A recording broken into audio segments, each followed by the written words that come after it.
সম্মানিত উপস্থিতি, আমাদের হাতে কিন্তু বেশি সময় নেই, খুব অল্প সময়। অল্প সময়ের মধ্যেই আমাদের কাজটুকু করে ফেলতে হবে। পেছনের দিকে যারা যাচ্ছেন তারা একটু দ্রুত যাওয়ার জন্য বিনীতভাবে অনুরোধ করছি।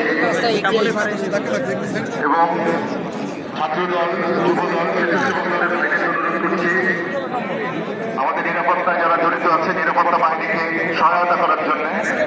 তারা প্রাণান্তকর চেষ্টা করছেন, আপনারা তাদেরকে সহায়তা করুন এবং খেয়াল রাখুন, সূক্ষ্ম দৃষ্টি রাখুন যাতে কোনো বিশৃঙ্খলা তৈরি না হয়।